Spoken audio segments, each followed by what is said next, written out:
Get ready for dictation, please. 5 seconds.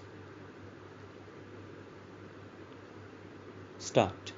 Madam Deputy Chairman, when the House rose for lunch, I was discussing the response of the public to the loan program of the government and was trying to point out that it was rather a serious tendency in the sense that the response of the public had been proved to be poorer during the 10th plan period than during the 9th plan period.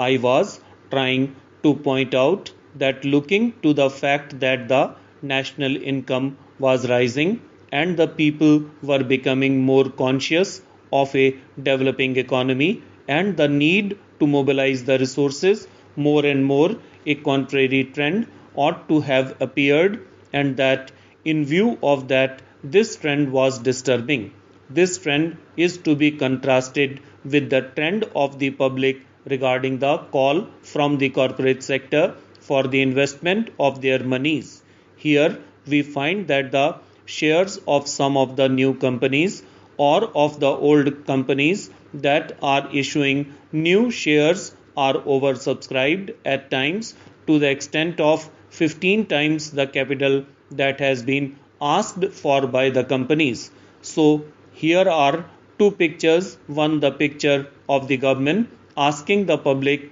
to subscribe to the public loans and the other the picture of the response of the public to the corporate sector demanding investments from the public. While on the one hand there is an enthusiastic response to the demand from the corporate sector, on the other there is a very poor response as far as the loan program of the government is concerned. This is a matter of some concern, and I feel that the government should pay more attention than just exhorting the people to save more and to hand over their savings to the government, as the Honorable Finance Minister has done more than once. If it would have been merely a question of rediverting the money that is coming from the corporate sector to the public exchequer in the form of loans, perhaps the matter would not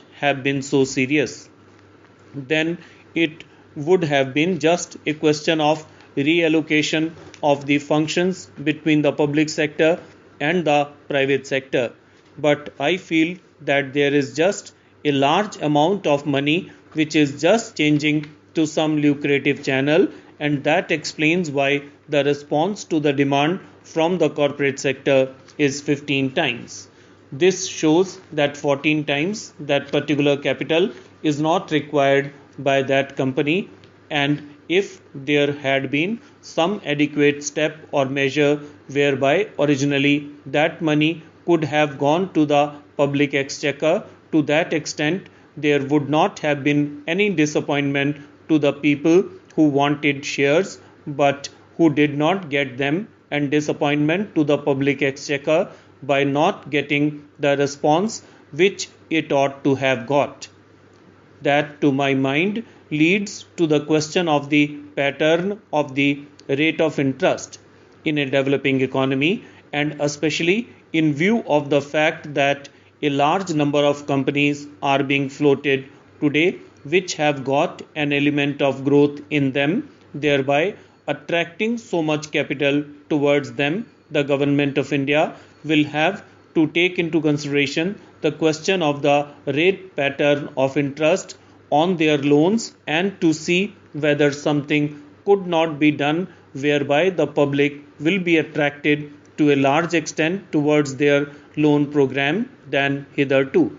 It has appeared in the press that the question of supply and want is being reconsidered and that offers are sought to be made more attractive. If in the same strain the entire question of the loan program is also considered, it may be possible that these loans also might be made more attractive and thereby more capital, which is today just changing the channels of profitable employment, might be diverted to the public exchequer in the form of public loans. Then there is the question of the state governments performing their part which has been assigned to them during the 11th plan period. In this connection, I would like to draw the attention of the Honorable House to a very important recommendation which has been made by the 11th Finance Commission, namely the appointment of a high power commission